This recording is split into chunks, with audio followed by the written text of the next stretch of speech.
Chris, congratulations. Thank you. History makers. Can just now you've had a little bit of time for some reflection. Can you put into context your achievements? I think the time for us to start reflecting on this tournament will be whenever the time it is for us to go home, and that time is not now. It's very difficult to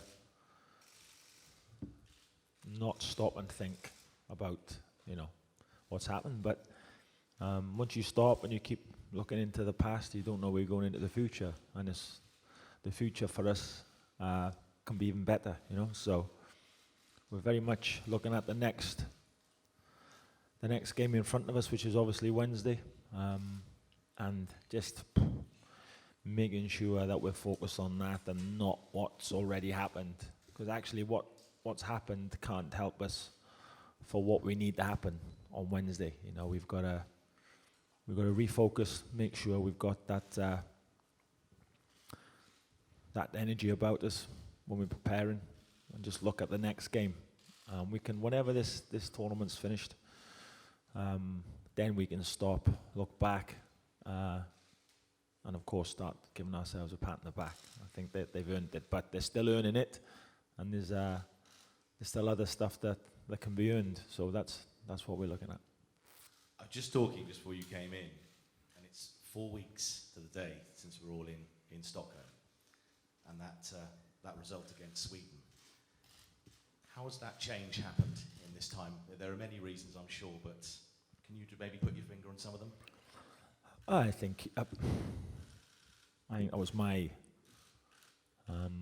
was my responsibility. That game, that result. I took the game on and knew it was going to be tough. We knew that Sweden would be physically in a better condition than we were to play the 90 minutes, but we wanted it because we wanted that tough game as the bridge from the end of our season coming into the tournament. We wanted more time with the guys just to prepare them tactically, rather than that. Maybe we could have had another couple of friendly games, but then we're cutting our time down that we can work with the players on our own game plan coming into the Euros. Hence why we chose one friendly game. Hence why we lost 3-0. We weren't quite at it physically, but we needed that. And it was like a nice friendly electric shock for us, if you like, to say this is where we are, we know where we need to be. And yeah, I think once we got to the tournament, and friendly games can be deceiving. You can sometimes you take too much from friendly games, and we worry too much about it. It's very difficult because when you're representing your country, you want to perform. Sometimes in friendlies, it's difficult. Our eye was always on the prize being to make sure we came to this tournament and we put out, we stood up to whatever test came our way. That's what we asked for. I don't think anybody at this stage, unless you're Germany or Spain or teams of that ilk, can say they come into this tournament and semi-final, final is, for teams like ourselves, we've got to say every game that comes is a huge test, and let's see how good we can be up against the opposition. Let's see what our game plan, what our identity is like up against the opposition, and that's all we've done in every test. I'm sure you've got lots to work on now in the few days before the game. You're without Aaron Ramsey, you're without Ben Davies. Just how big a loss are those two players? Because we knew they were good players beforehand, but they have been very, very good for you so far. Yeah, I think you have to say Aaron Ramsey's performances are, off the chart. And Ben Davies, I think we've noticed the difference in Ben in this last season since he's been at Tottenham, where he's been fighting for that left-back spot with Danny Rose, who's obviously the number one left-back for England. And I think that great season with Tottenham, that's really, he's really grown in stature, Ben. He's been magnificent, plays a slightly different role for us, but nevertheless, his performances have been outstanding. And they'd be a loss to any team, both players. But it is what it is, The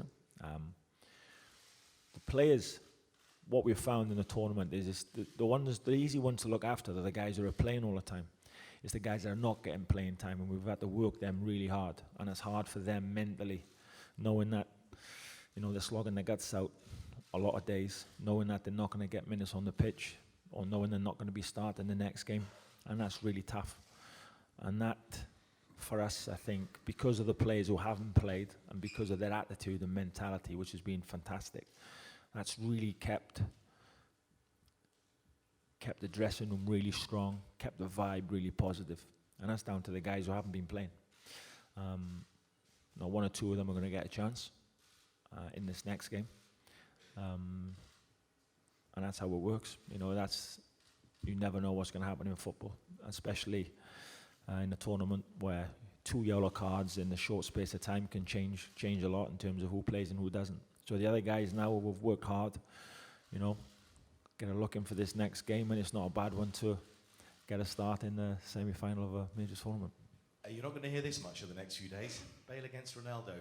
Maker's dream, isn't it? Yeah. Yeah, they're two of the best players on the planet. Obviously, at Real Madrid, they know each other very well, but I don't suppose that there'll be any love lost on the evening between both teams, not just Gareth and Cristiano. Both teams, we know what's at stake. So any friendship will have to wait until after the game, no doubt. You know, it's us against them. And again, our approach will be the same. It won't change. We can't afford to stop and think we're able now just to change our game plan because we find ourselves where we are. Again, it's the same message. Remember what we've been doing, because it's whatever we've been doing. That's what's got us where we are. So we won't change anything about us just because of the opposition of one individual or the team collectively. Whoever we're up against, we're up against. We just make sure that they know that, you know, that they're in a game also, and they will do if our boys perform like they can. Taking from that answer, then, you're not at all worried then that, you know, the circus semi-final, all the profile on it, that it's going to get dragged into a circus of a Bale versus Ronaldo game? That we can't affect that.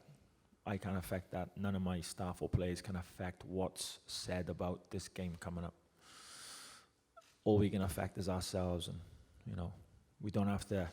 Listen, if we're letting outsiders make us feel a certain way, then that's our problem.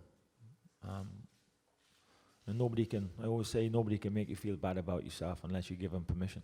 And it's all about how you feel in yourself, and being confident and having your own beliefs and sticking to that. Come what may with the result will be what it's going to be. All we can control is ourselves, our group, how we approach it. Whatever's said outside, you know, I'm not really too bothered, to be honest. Hal, best goal ever? Yeah, it was obviously a nice feeling to score the goal. It was an important goal for us at the stage of the game. We'd done well to get back into the game, and up until that point, we felt we'd controlled the game, which is credit to the team. So, you know, it was a great feeling to score that goal, but it was an even better feeling winning the game. There's a wonderful backstory with yourself. You know, your contract ran out the 1st of July. You're without a club at the moment. Has your representative been a bit busy over the last few days? Yeah, he has. Yeah. So no, it's one of those things. The position I'm in, obviously, it's quite a unique position. But as a player, my focus is very much on our next game. It's an important game for everyone involved, and we're taking it very seriously. The opportunity that's there for us. So that will look after itself, and our focus is on the next game. Final question for you before I hand on. Just how difficult is it? You foster this mentality with Chris of one game at a time, one opponent at a time, but how difficult is it now not to think you're in a semi-final, you're 90 minutes away from a final, you're 180 minutes away from potentially winning the European Championships? It must be very, very hard not to let the mind wander. No, look, we're all professionals. These are the games that we dream of to be involved in, to be a part of. but we said it before the campaign. We're not just here to take part. We've worked very hard to get to this position. Everyone involved, and we're relishing every minute of it. So yeah, we'll be looking forward to Wednesday. Chris, congratulations again. Are you surprised the guy next to you is still unattached? I think it's the crazy nature of football, isn't it? And it goes to show how quickly things can turn. Just quickly, because when our first week was in Portugal, and Hal got an injury. Now, you know, for about 24, 48 hours, we didn't know until we scanned him. You know, it very much looked like the nature of his injury, where we first looked at it and we had big fears and doubts that he'd make the tournament. Obviously, 48 hours later, we had all the good news and it was okay. But it could have been different for Hal. You know, he could have missed the tournament, not having a contract ready for next season. And that's not a good position for a player to be in. You know, that doesn't feel too good. As it happens, it went the other way, where he made the tournament. He worked extremely hard on his fitness to make sure he's prepared for us. And he comes in and look, he's played in huge games for us before, and he's you know, he can play at that level, and he's shown that he's got a lot to offer at that level. So I wasn't surprised he played as well as he did. I think the way he took his goal was fantastic, great composure, fantastic finish, and that's how quickly football can change. And I would imagine now there's a lot of interest in how Robson Kanu, and he deserves it, you know. But he knows himself as well. He knows there's work to be done here. You know, like I said earlier, there's work to be done. We got work to do here, and we concentrate on what we need to do to get where we need to be. You said earlier it's not time to reflect yet because you know you're in no mood to go home. Neither are we. But is there any part of this squad, your team, whatever, is there any part or element of it surprised you?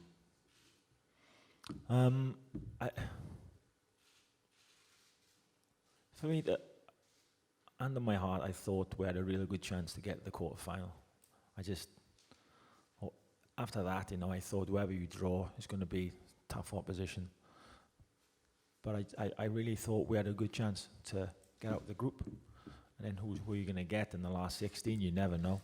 But before we kicked the ball, I thought if we could get it together and they play like they can play, and we're lucky with injury suspensions, we had a good chance, you know. So I think when we won the group, and then the pathway is different, of course, and every game that comes past, you know, Northern Ireland was probably one of our toughest. They've all been tough games, but in how we had to win against Northern Ireland was one of our toughest games.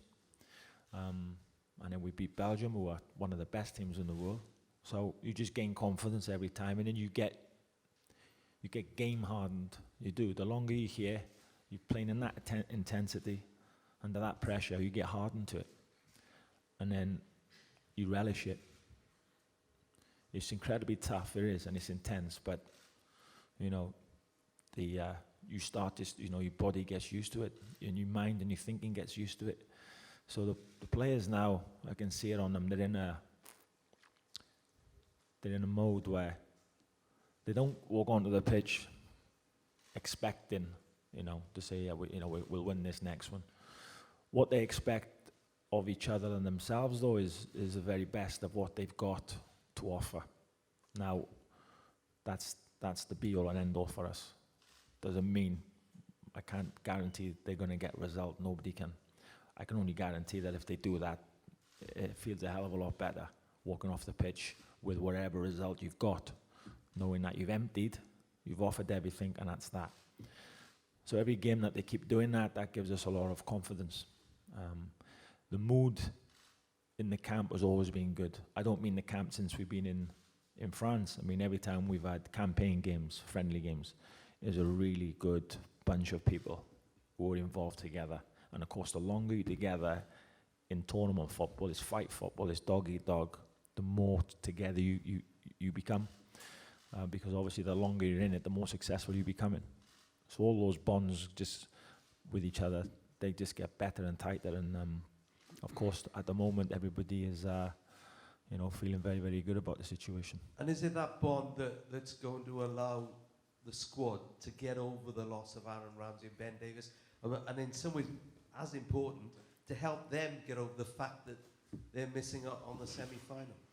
Yeah, we've got to be, they're two players that are outstanding players. But, it's not like we haven't been without, Rambo before, or Ben, or Balo, or Joe, or at some point, our biggest gripe before this tournament was we can't get our strongest team on the pitch for enough consecutive games. But that's not Wales, that's international football, so you have to deal with it. No complaints, that's how it is. I've got no worries or concerns about whoever steps in and will play instead of Rambo or instead of Ben. I don't worry about these players, whoever they may be, because I know they know the drill. They know what's expected of them. They know what our game plan is. It won't change. So I won't have any worry about that. And they'll give of their best, and the teammates will help them. So, and we wanna do what we can at the end of the day for Wales. That's why we're here, I think if you're looking at Ben and Aaron, you've got a feel for them because they've done so much, the same as everybody else, to get us where we are. But again, that's the tournament football. Just the rules with the yellow cards. I thought that, if I'm honest, the yellow card for Rambo was a harsh one, to be honest. You've got Eden Hazard, who almost picked the ball up and started bouncing it with his hand and never got a yellow card. Stopped us from playing, never got a yellow card. Rambo gets one. It was a bit disappointing. So it's a bit harsh for him, but that's it. It is what it is. And we just got to go and do our job again and make sure that Ben and Aaron would be proud of the team performance. Last one. Then there's a lot of people on the last questions. Yeah, thanks. Are you aware that the TV figures for Wales Belgium was sort of record breaking in Wales and beyond as well? How do you look on that? For us, I think IG mentioned that, and it's great. I think it's fantastic. The interest is it's off the chart at the moment, and so I think for us, although that's just really a little passing comment over a coffee, to be honest with you, we just say, oh really, right, those figures, that's great, and then we just bounce on, we don't know. We are really in a little bubble here that we can't really grasp what's happening at home. We've seen all the footage of all the fan zones, and it's amazing. It does look, that fills you with pride, to be honest, when you see their reaction when they see the boys performing. That I can't deny that. It does fill us with pride, but we don't really know how good it is there, because we've been away for 6 or 7 weeks. And again, the longer we're here, the happier they are, of course, because it means that we've been succeeding. Chris, congratulations on everything you've done so far. Having just arrived from the UK this morning, I can tell you it's not just Wales that's excited about this. The UK is excited. I can guarantee it. You've talked about Ronaldo. You've talked about Bale. Obviously, people are going to concentrate on that. Do you have to change anything in the way that your team plays when you're playing a team like Portugal and possibly one of the greatest players in the world? We'll, like we've done every game, I think in this game, it's not like I need to pull my defenders aside and say, this team we're playing, they got a guy up front and his name's Cristiano Ronaldo and he does this, that and the other, because they already know. But we never did that with Eden Hazard, really. We know about them. We know where the dangers are. And like I said before, Belgium, I could work my defenders for the next month, drilling them about Cristiano Ronaldo. He still has the capacity to do something special. That's unstoppable. And that's of course, that's a danger. But we got one of them as well in our team. So that balances itself out, What we will do is concentrate on what we're good at and what's got us here in the first place. And we must never come away from that. That's our identity. And we're strong on that. And even when sometimes you don't get what you want, more often than not, you stick to that. You stick to that your vision and your game plan, your identity. We are big and strong on that, and that's all we concentrate on. And Hal, forgive the question, but back home in England, everyone's scratching their heads and saying, why are Wales doing so much better than us? Have you got any answer for them?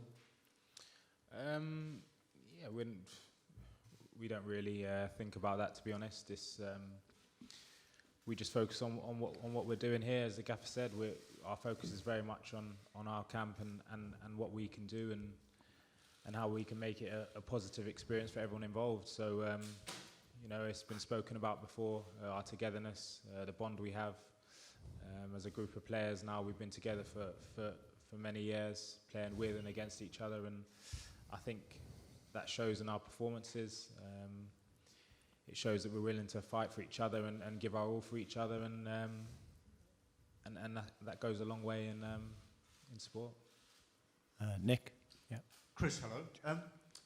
Your back three's been terrific all tournament, but did you almost from day one think in terms of the worst case scenario, if there's an injury, if there's a suspension, what is the balance in terms of the amount of work that you've done on changing the personnel of that back three, or even changing the system? And just while we're on the subject of suspensions, do you feel that a system of 2 bookings in 5 games and then you're suspended from the 6th, which happens to be a semi-final, is inherently unfair? A little bit, I think what's not been taken into consideration is the level of intensity about the games. And nowadays, it's not that difficult to get a yellow card. So yeah, I think it's a bit harsh. We're asking these players to represent their countries, not just Wales, all the players from all the countries. And the level of football is so high, the intensity, the physicality of it, the emotion. 2 yellow cards in 5 or 6 games is, I think it can be a bit harsh, that. So, yeah, we're a bit disappointed about that, but it is what it is. And in terms of the defenders, I only brought 7 defenders with me because of the formation in my head that I wanted to play, that we had been playing. Within those defenders, 2 or 3 of them can play in different positions anyway. So I felt that freed up a position elsewhere for us. And even though we're going to miss Ben, we've still got, Chris Gunter can play as a centre-back in a 3. He's done that for us. We've got Jazz Richards as a right-sided attacker. James Collins can slot right in there as a centre-half. So we've got, we've got options. And of course, the guys who haven't been playing, the defenders, they're still doing the defensive drills like everybody else. So they know what's needed and required. So whoever steps in, whether it's James or Jazz, or they know whatever position they play, they're well drilled and they're well versed in what we do. Gabriel. Hi, Chris. You mentioned Robson. You mentioned how Robson Kanu. Why has this stage suited your players? Why have they shone, not shrunk, in the spotlight?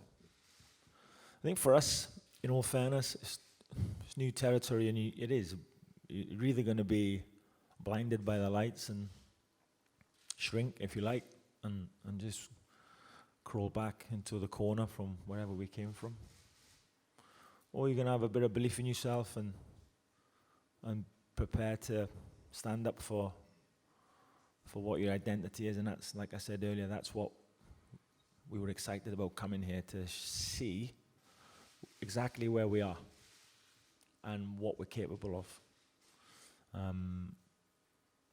And the message has always been the same. Fear, what's the fear at the end of the day? Fears, to me is, fear is put into people from outside influences. And you spend so much time on concentrating on what you don't want to happen, rather than just focusing and concentrating on exactly what you want to do. What is it that you want to do and believe in, and then go and do it, or go and attempt to do it. Mistakes come, they come. But, the message to our players right the way through is no fear. It's overrated, fear. Nothing to be afraid of. You just got to go and express themselves and enjoy it and get on with it. We've screamed long and hard a long, long time to be at a major tournament. So as soon as we got here, the message was, handcuffs are off. Nobody's, you're not restricted. this is our game plan. And within that, you won't be yourselves and express yourselves. And that's all they've done really predominantly. Gareth Bale, Ronaldo. Gareth has been inspired at this tournament. Do you expect him to be inspired by this particular subplot? I don't think Bale will look at this and think he has to impress anyone just because of who the opposition is. It'll be to Bale, we have to remember where he's been, some of the games he's played in, some of the stages he's played on. Bale will see this as another big test for him and for his country. Portugal are the opposition. They're playing in different colour jerseys. Whoever's on the pitch, they're just in our way, and we've got to find a route past them. That's the way Bale will look at that, I'm sure. Just take a couple of last questions, and then we'll take a couple of questions in Welsh for Osian. Hi, my name is Hugo. I'm from a sports newspaper Record from Portugal. It's a question for Mr. Coleman. Portugal doesn't have William Carvalho in this match, and Wales doesn't have Ramsey. Do you think that the midfielders are a secret in this match? I think I get what you're trying to say. It's really, you sometimes you go into games with and you're missing one of your best players. Sometimes you're missing 2 or 3 of your best players. But then it gives someone else a chance to step up, and step up and shine. And there's all different ways you can win a game of football. And what I do know, my experience in football, you never ever know what's going to happen next. So we could be missing whoever, so could Portugal. It could still be a great game of football. It's very exciting. If you look at the way the tournament's gone, then we've scored 10 goals, I think it is. I think we're the highest scorers, and Portugal have had to get to the semi-final a different way. But nevertheless, they found a way to get here. So whoever's on the pitch for them or us, I think both teams are worthy of a semi-final because, it's, like I say, it's not just the last game that's got us here, it's the last 4 or 5 games that's got us here. So both teams will be confident, and whoever's on the pitch, I think it won't matter. I think it'll be a good game anyway. Thanks. Another question to Robson, Kanu. Are you prepared to play against Pepe? It's a player. It's in a very good form in this Euro. Pepe and Ricardo Carvalho. Are you prepared to play against these central defenders? Yeah, obviously we're in a major tournament, so there's world-class players everywhere. It'll be no different on Wednesday night, but as a player, I'll be relishing it. I'll be looking forward to the opportunity, and as a team, I'm sure we'll give our best, and we'll see what happens. We just take one last question, please. Thank you. Hi, here from Spain, Spanish Daily As, for Chris Coleman. My question is about Gareth Bale. He's in the best season in his career. Do you think that maybe he can win this year the Golden Ball he deserves? He will be fighting for win the Ballon d'Or? I don't think in Gareth's head, of course he's a human being and the thoughts will run through his mind, but if I know Bale, he'll be thinking about how we perform in the next game. I don't think he'll think beyond that. Of course, we all know the possibilities, but he'll be predominantly his focus will be just beyond the next opponent, the challenge, what he needs to do, and that I think that will be in his thinking more than anything else. Hello. Okay, that's last question. We move on to the Welsh now, please. Yn symud ymlaen i'r Gymraeg. Owen, ti eisiau cwbl gwestiwn neu Osian? Diolch. Llongyfarchiadau i ddechrau. Un gem o'r nhw'n derfynol, os da chi'n bod yn gwbl onest, oeddech chi wir yn credu cyn i'r tournament ddechrau y gallwch chi ymlaen i'w henni chi? Wel, wrth gwrs, oedden ni'n breuddwydio bysa ni'n gallu mynd yr holl ffordd. A wedyn, mae i gyd i wneud efo canolbwyntio ar y darparu ar gyfer yr holl gema, felly a gweld pa mor bell oedden ni'n gallu mynd. Oedden ni sicr ddim yn meddwl bod ni ddim yn gallu mynd yr holl ffordd. Ond oedd ei gyd yn mynd i fod yn mynd i fod, os oedden ni'n mynd i gallu cael y perfformiadau oedden ni angen i fod yn cystadlu yn y grŵp i gychwyn arni. Ond mae'r ffordd mae'r chwaraewyr wedi ymatab yn y gystadleuaeth yma yn golygu fod ni yn dal yma ac yn llwyr heiddi bod yma. Ac mae bob clod iddyn nhw am y ffordd maen nhw wedi mynd o'i chwmpas i, mae agwedd nhw wedi bod yn hynod o iach, mae hyder nhw'n uchel. Ac maen nhw wedi parhau i ddangos y cynnydd yna fel grŵp o chwaraewyr drwy'r gystadleuaeth. Osian was asked about the fact that we expected to be at this stage, and Osian said it's always something that you dream of, but the first thing was to get out of the group, which we did successfully, and then as the tournament has progressed, the attitude of the players, their confidence has grown, and no one can fault what the players have done on the pitch, and it feels that now we're in this position in this semi-final that we fully deserve to be here in the semi-final against Portugal on Wednesday. Yeah, it's good. Ben Davies ac Adam Ramsey yn amlwg ddim ar gael y ddau wedi ei gwachar. I ddechrau ni, faint o golled fydd y ddau gan gofio i perfformiadau nhw hyd yn hyn yn y gystadleuaeth, ac ydych chi'n gwybod fel tîm y fforddi pwy fydd yn cymryd i lle nhw, ydych chi wedi gwneud y penderfyniad yna barod? Wel, wrth gwrs maen nhw'n mynd i fod yn gollad, a mae rhywun yn teimlo dros y ddau, a dwi'n meddwl bod y ddau benderfyniad yn benderfyniad hallt, cardyn melyn i Aaron, ac yn sicr hefyd i Ben, oherwydd to'na ddim cyffyrddiad corfforol yn hynny, ac dwi'n meddwl drwodd a thro bod safon yr swyddogion wedi bod yn, yr dyfarnwyr wedi bod yn eitha achal. Mae rhywun yn siomedig fod penderfyniadau fel hynna sydd yn golygu fod nhw methu'r gêm anferthol yma.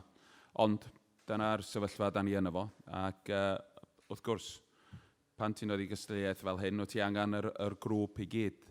Mae gynnon ni 3 ar 20 o chwaraewyr yma, ac a'r rheswm bod nhw yma ydy bod nhw yn chwarae rôl bwysig yn y gemau rhagbrofol nysyn ni ddefnyddio 4 ar 20 o chwaraewyr. Felly mae bob un o'r chwaraewyr yma yn barod. Mae gynnon ni 4 rwan sydd ddim wedi cymryd rhan mewn un o'r gemau, ond mae'n dangos pwysigrwydd y grŵp a fod ysbryd y grŵp yn uchel. Felly da ni ddim wedi penderfynu eto, mae gynnon ni nifer o opsiynau, opsiynau iach, ond yn sicr wrth weld y chwaraewyr yna yn ymarfer bore yma ar y ceia yna, maen nhw i gyd yn ysu ac yn teimlo bod hwn yn mynd i fod yn gyfle iddyn nhw fyna drws yn agor, a dyna'n union da ni wedi bod yn ofyn amdano fo, a dyna sydd mae'r chwaraewyr wedi ymateb, ydy fod yna gystadleuaeth iach yn ei misg nhw, o fod eisiau cael ei mewn i'r tîm yna. Osian was asked about the absence of Adam Ramsey and Ben Davies, and had a decision been made on who would be replacing them. He said that he felt both decisions were harsh. Despite the fact that the standard refereeing has been high in the tournament, he felt that both decisions against both Ben and Aaron were harsh, but that was the reality of the situation, and it's a squad effort, not just about the 11 players on the pitch. We used 24 players during qualifying, so everybody is prepared, and the fact that watching them in training this morning, those who haven't played so far, their attitude has been first class, and everyone is determined to get a place in the starting lineup to face Portugal on Wednesday.